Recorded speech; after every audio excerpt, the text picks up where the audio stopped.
글로벌 증시 흐름 속에서 국내 시장과의 투자 전략 동시에 연결해보는 시간입니다. 연결고리 오늘은 하나금융투자 윤여민 FA 팀장 자리하셨습니다. 어서 오십시오, 팀장님. 네, 안녕하십니까. 네. 자, 오늘 팀장님과 볼 첫 번째 연결고리 주제 보도록 하겠습니다. 보여주시죠. 네.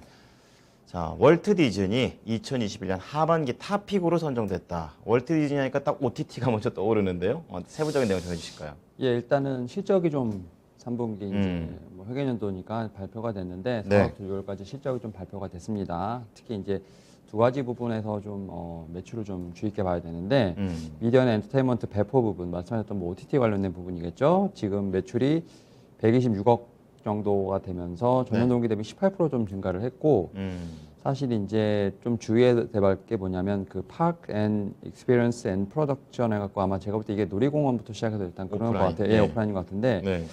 이제 매출은 43억이니까 이제 미디어 엔터테인먼트보다는 한 3분의 1 정도긴 한데 네. 지금 이제 전년 동기 대비했을 때 거의 308% 정도 증가를 한 모습.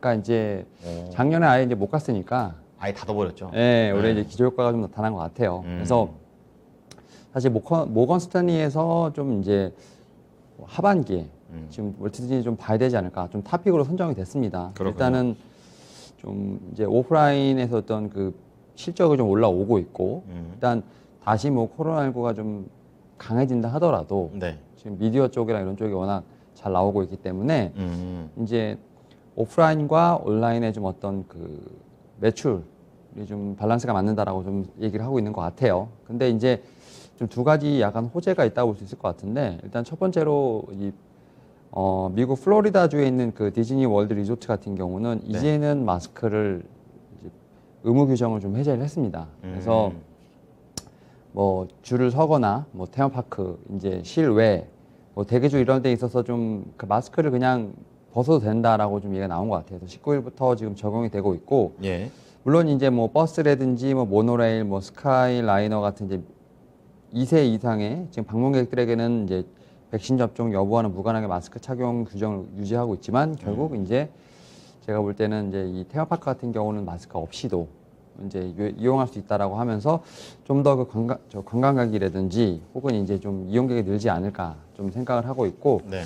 그리고 일단은 두 번째로 이제 말씀하셨던 이제 디즈니 플러스 이게 좀 상당히 중요한 부분이 있는데 그렇죠. 일단 우리나라에 이제 11월에 드디어 오는 것 같아요. 그러니까 아시아 네. 이제 한국뿐만 아니라 홍콩, 대만에서 11월부터 서비스를 시작을 한다고 밝혔습니다. 동시 진출이요. 네, 그래서 사실은 이제 2019년에 지금 출시를 한 이후에 지금 구독자가 한 1억 명이 넘었습니다. 1억 명이 넘었고 지금 무서운 성장 속도 지금 2년도 안 됐는데 지금 벌써 1억 명의 구독자가 있다는 것 자체는 상당히 좀 빠른 속도로 좀 지난다 생각을 하고 있고 예. 일단은 컨텐츠를 좀 상당히 좀 많이 갖고 있죠. 그렇죠. 이미 알려진 게 너무 많죠. 네, 디즈니가. 그 중에서도 이제 뭐 네. 남자들에게 가장 좀 그 강력한 어떤 형성할 수 있는 게 마블의 이제 어벤져스, 그다음에 스타워즈 시리즈. 그렇죠. 네, 그다음에 뭐 디즈니의 겨울왕국 같은 건 이제 아이들에게 상당히 좋으니까 네. 이런 좀 컨텐츠 중에서도 좀 차별화된 컨텐츠, 그다음에 좀 두꺼운 좀 팬층이 있다 보니까 아시아 쪽에서도 충분히 지금 그 매출이라든지 이런 부분에서 좀 잘 나올 수 있다 생각을 하는 것 같습니다. 그렇군요. 네, 그리고 일단 또 요금제가 네. 그 우리나라에서도 보면 뭐 나눠 쓰고 뭐 아껴 쓰고 뭐 이런 거 있잖아요. 네네. 그런 요금제가 좀 나오는 것 같더라고요. 뭐 그래서 좀 나눠 쓸 경우에는 저렴한 요금제가 뭐 이제 월 구독료 이렇게 나오는 것 같은데 그렇죠. 예, 8달러 정도로 상당히 넷플릭스보다 싼 건가요? 예, 저렴한 것 같아요. 네. 그리고 프로필을 최대 뭐 7개까지 설정할 수 있다고 하더라고요. 그래서 그 말은 그러면 한 번 신청하면 7명까지 볼 수 있다? 네, 그런 것 같아요. 그래서 어. 그리고 이제 30달러 정도를 지불하면 네. 이제 극장에서 개봉하는 신작 영화도 관람이 가능하다라고 이렇게 나오고 있습니다. 그래서 콘텐츠 강하네요. 예, 네. 그럼 이제 이러다 보니까 이제 물론 그 본연의 콘텐츠도 있겠지만 그 각 이제 나라에서 어떻게 보면 콘텐츠를 이제 네. 좀 제공을 하는 회사들과의 어떤 연계를 통해서 그렇죠. 뭐 오리지널 드라마 콘텐츠 같은 것도 충분히 좀 서비스할 것으로 보이고 있기 때문에 제가 볼 때는 좀 OTT 관련돼서도 상당히 좀 치열한 전쟁이 일어나지 않을까 생각을 하고 있습니다. 네, 뭐 이미 디즈니의 콘텐츠는 다 알고 있는 그런 반대. 그렇다면 이제 디즈니가 이제 한국이나 대만에 진출을 할 때 뭐 그냥 단독으로 들어올 건 아니고 국내 회사랑 좀 연결해서 들어온다는 얘기도 있잖아요. 관련 종목은 어떤 걸까요? 최근에 이제 그 디즈니 이제 OTT 관련돼서 좀 사실 주가가 좀 살짝 좀 올랐던 종목이 이제 LG 헬로비전이라는 종목이 사실은 좀 관련주로 좀 엮여 있다 볼 수 있을 것 같습니다. 네. 일단은 최근에 말씀하셨던 것처럼 이제 디즈니 플러스 제휴 가능성이 좀 부각이 되면서 좀 어느 정도 반등이 좀 나왔던 종목이라 말씀드릴 수 있을 것 같은데 일단 네. 뭐 실적적인 측면에서 봤을 때도 영업이익세는 좀 개선되고 있는 상황을 계속 보여주고 있다라 말씀드릴 수 있을 것 같습니다. 뭐 예. TV 부분이라든지 뭐 VOD 같은 경우는 사실 살짝 좀 감소하는 부분이 있었습니다만 인터넷 매출이 좀 상당히 좀 이렇게 올라오면서 제가 볼 때는 좀 매출적인 부분에서는 좀 그래도 선방을 하고 있다라고 볼 수 있을 것 같고 예. 일단은 디즈니 플러스 관련된 제휴 가능성이 계속 지금 언급이 되고 있고 또 이와 관련된 수혜가 좀 예상이 되고 있는 부분이 있기 때문에 네. 충분히 지금 상태에서 뭐 최근에 밀린 것 같은 경우는 뭐 장이 밀리면서 같이 밀렸기 때문에 충분히 제가 볼 때는 이 매물대 나와 있는 8,000원 정도 사이까지는 다시 한번 반등이 나올 수 있지 않을까 좀 생각을 하고 있습니다. 그러면 이 디즈니 플러스에 대한 재료가 아직까지 녹아나지 않았다라고 보시는 거죠? 예, 일단 충분히 좀 반영이 됐다고 하기에는 이제 너무 급하게 다시 밀렸기 때문에 예. 일단 좀 그런 부분이 다시 한번 실적으로 잡히게 된다면 다시 한번 좀 반등이 나갈 가능성은 좀 있지 않을까 생각을 하고 있습니다. 네. 자, 11월에 예정이 되어 있는 디즈니 플러스 LG 헬로비전과의 관계를 말씀을 해주시면서 한번 눈여겨보자 이렇게 말씀하십니다. 자, 두 번째 연결고리 보겠습니다. 주제 보여주시죠. 간밤에 흐름이 좋더라고요. 이 시스코 시스템즈 M&A를 통한 시장 점유율 확대를 기대한다라는 내용인데요. 내용 전해주시죠. 예, 일단 이 시스코 시스템즈 같은 경우는 이제 뭐 네트워크 뭐 하드웨어라든지 뭐 보안 서비스를 좀 제공을 하는 회사라고 좀 말씀을 드릴 수 있을 것 같고 네. 최근에 이제 뭐 자율주행, 뭐 자동차, 뭐 스마트 시티, 커넥티드, 뭐 헬스 같은 좀 인공지능과 좀 사물 인터넷과도 좀 연결이 좀 되면서 사실 좀 이제 메인 인프라의 어떤 그런 좀 작용을 하는 어떤 그런 회사라고 좀 자리매김하고 있는 것 같은데 그러네요. 일단 뭐 실적이 좀 잘 나왔어요. 지금 예상 매출 같은 경우는 지금 매출이 한 125억 정도 예상을 했었는데 네. 지금 131억 달러를 좀 기록을 하면서 일단은 뭐 컨센서스는 충분히 좀 상회했다라고 볼 수 있을 것 같고 네네.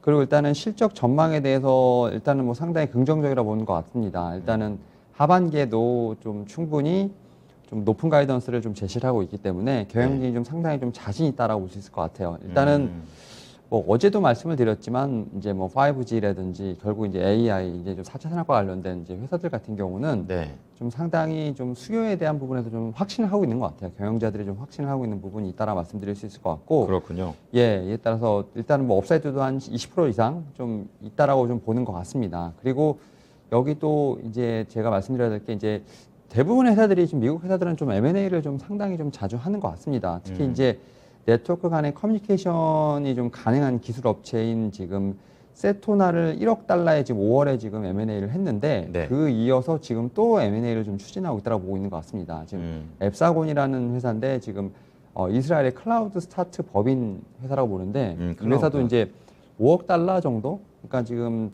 5월에 했던 금액보다는 5배 정도 큰 이제 금액으로 지금 가치를 인수를 높게 하려고 만드는. 그러니까 클라우드 기반 좀 시스템을 좀 대상으로 하기 때문에 좀 결국은 이제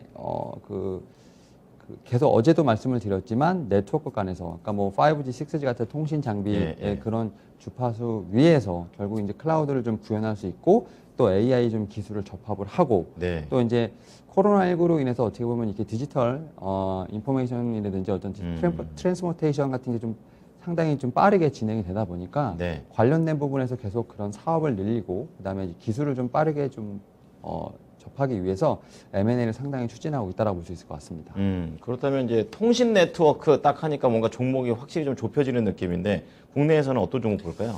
근데 저는 이제 5G 뭐 통신 장비가 좀 상당히 좀 떠오르긴 하는데 사실 이제 통신 장비는 여전히 조금 주가가 좀 너무 지지부진한 부분이 있기 때문에 이쪽이 아니에요.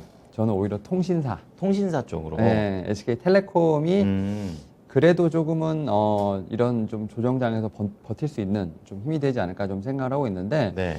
일단은 뭐 실적적인 측면에서 상당히 좀 좋았고 지금 뭐 분할에 대한 이슈 때문에 조금 최근에 좀 오르내림이 있었습니다만 그랬죠. 뭐 SK 브로드밴드부터 시작해서 뭐 IPTV 관련된 부분들, 뭐 신사업 관련된 부분이 상당히 지금 매출을 좀 견인하고 있다라고 볼 수 있을 것 같습니다. 네. 그리고 일단 하반기에 좀 커머스 관련된 부분에서 경쟁 상황이 계속 이어지지 않을까 좀 생각을 하고 있습니다. 또 이제 컨텐츠 투자도 좀 하고 있다라는 점, 이런 점에서 봤을 때 사실은 뭐 그 5G 통신망을 이용한 어떤 통신사의 어떤 개념보다도 그 위에서 이제 미디어라든지 클라우드 같은 뭐 어떤 보안까지도 뭐 신사업을 하면서 오히려 그 위에서 좀 구현할 수 있는 그런 좀 비즈니스를 좀 하고 있다라고 볼 수 있을 것 같아요. 그래서 사실은 지금 6월 10일 날 한 34만 원 정도까지 예. 좀 갔었는데 저는 충분히 좀 반등이 나올 수 있지 않을까 좀 생각을 하고 있습니다. 사실 이제 저는 통신 3사 같은 경우는 상당히 좀 좋게 보고 있다라고 좀 말씀을 드릴 수 있을 것 같은데 네. 오히려 5G 통신 장비 같은 경우는 어떤 그 삼성전자의 어떤 수주가 좀 크지 않는 이상은 좀 이렇게 낙수 효과가 좀 많이 없는 것 같아요. 아, 그렇군요. 예, 근데 이런 통신사들 같은 경우는 자체적인 어떤 뭐 인프라뿐만 아니라 예. 지금 계속해서 투자를 하고 있다는 점. 뭐 제가 뭐 SK텔레콤 말고도 예전에 뭐 KT를 한번 소개시켜드린 맞아요. 적도 예. 있었지만 네. 사실은 꾸준히 기관들이 상당히 매입을 하면서 좀 좋아하는 종목들이에요. 최근에는 이제 사실 이 매도가 좀 많아지면서 어떤 종목이든 사실 좀 많이 좀 어려움을 겪고 있습니다만 저는 통신주 같은 경우는 뭐 배당에 대한 부분도 분명히 있다라고 생각이 들고 있고 뭐 신사업에 대한 부분을 충분히 저는 다시 한번 조명을 받을 수 있기 때문에 다시 한번 좀 반등의 기회를 볼 수 있지 않을까. 그리고 좀 넘어가게 된다면 저는 뭐 34만 원을 좀 충분히 넘어갈 수 있는 모멘텀은 있다라고 생각을 하고 있기 때문에 저는 SK텔레콤은 좀 상당히 좋게 보고 있다 말씀드릴 수 있을 것 같습니다. 네, 오늘 OTT하고 이동통신사 쪽에서 네. 또 힌트를 주시네요. 잘 참고하겠습니다. 한 주 동안 고생하셨습니다. 네, 감사합니다. 네, 지금까지 하나금융투자 윤여민 FA 팀장과 함께한 연결고리였습니다.